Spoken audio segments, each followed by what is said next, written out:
మీ business ఏదైనా మీ ఊర్లో promotion చేయాలంటే అది సుమన్ టీవీతోనే సాధ్యం. ఇప్పుడే సంప్రదించండి.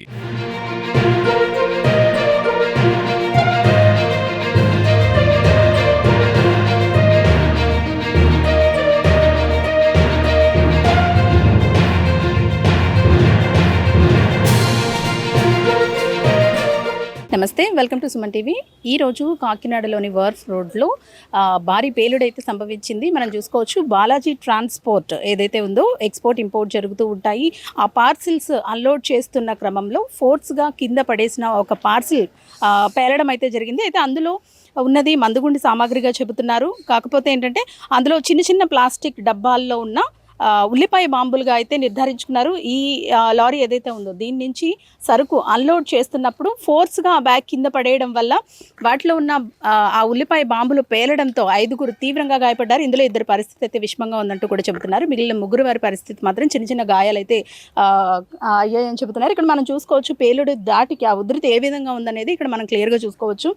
ఒక్కసారిగా ఆ బ్యాగ్ అంటే సాధారణంగా ఏదైనా పార్సిల్స్ ఉన్నప్పుడు అందులో ఏముంది అనేది క్లియర్గా పార్సిల్ పైన మెన్షన్ చేస్తూ ఉంటారు. కానీ అందులో ఉన్నది మందుగుండి సామాగ్రి అని తెలియకపోవడంతో ఒక్కసారిగా ఫోర్స్గా బ్యాగ్ కింద పడేయడంతో ఆ ఉధృతికి ఈ పేలుడు సంభవించినట్లుగా చెబుతున్నారు. అయితే దీనికి పర్మిషన్స్ ఉన్నాయా అంటే మందుగుండి సామాగ్రి ఎక్స్పోర్ట్ చేయాలన్నా ఇంపోర్ట్ చేయాలన్నా పర్మిషన్స్ కావాల్సి ఉంటాయి. కానీ ఆ పర్మిషన్స్ ఉన్నాయా లేదా అనేది పోలీసులు అయితే ఇన్వెస్టిగేట్ చేస్తున్నారు. ఈ పార్సిల్స్ అదే తరహాలో ఉన్న మరొక పార్సిల్ అంటే సిమిలర్గా ఉన్న ప్యాకేజ్ ఏదైతే ఉందో దాన్ని ఓపెన్ చేసి చూస్తే అందులో మనకి చిన్న చిన్న ప్లాస్టిక్ డబ్బాల్లో చిన్న చిన్న ఉల్లిపాయ బాంబులు ఇందులో ఉన్నట్లుగా అయితే గుర్తించారు. ఇవి ఒక్కసారిగా బ్యాగ్ కిందకి పడేసరికి ఆ ఉధృతికి ఆ ఫోర్స్కి బాంబులన్నీ ఒక్కసారిగా పేలడంతో ఇక్కడ పనిచేస్తున్న హమాలీ కూలీలు ఎవరైతే ఉన్నారో వీళ్ళలో 5గురు గాయాల పాలయ్యారు. ముగ్గురు పరిస్థితి నిలకడగానే ఉందంటున్నారు. మరో 2 పరిస్థితి విషమంగా ఉందని చెబుతున్నారు. మనం చూసుకోవచ్చు, బాలాజీ ట్రాన్స్పోర్ట్ వార్ఫ్ రోడ్లో ఉంది. ఇక్కడికి నిత్యం కూడా ఎన్నో ప్రాంతాల నుంచి, సుదూర ప్రాంతాల నుంచి ఎక్స్పోర్ట్ ఇంపోర్ట్స్ జరుగుతూ ఉంటాయి. ఈరోజు పేలుడికి కారణమైన ఈ పార్సిల్స్ అయితే హైదరాబాద్ నుంచి వచ్చినట్లుగా చెబుతున్నారు. హైదరాబాద్ నుంచి ఈ సరుకుని తీసుకొచ్చినట్లుగా చెబుతున్నారు.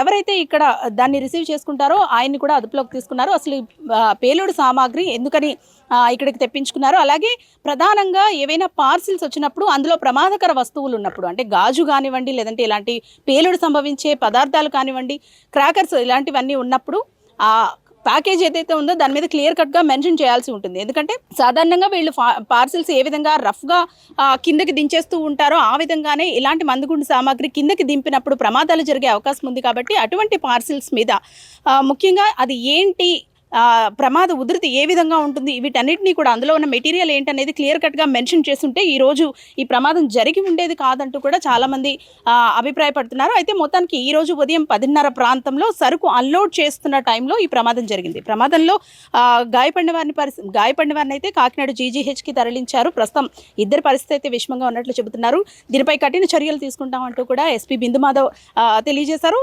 ఆయన చెప్పిన స్టేట్మెంట్ ప్రకారం ఇందులో కేవలం ఉల్లిపాయ బాంబులు మాత్రమే ఉన్నాయి, అవే ఫోర్స్గా పడేయడం వల్ల ఈ పేలుడు సంభవించిందని చెబుతున్నారు.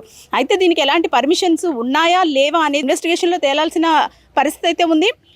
దీనికి సంబంధించి సాయంత్రంలోగా ఒక నివేదిక ఇస్తామంటూ కూడా ఎస్పీ బిందు మాధవ్ చెబుతున్న పరిస్థితి కనిపిస్తోంది. కెమెరా పర్సన్ చిన్నతో అనుశ్రీ, సుమన్ టీవీ, కాకినాడ.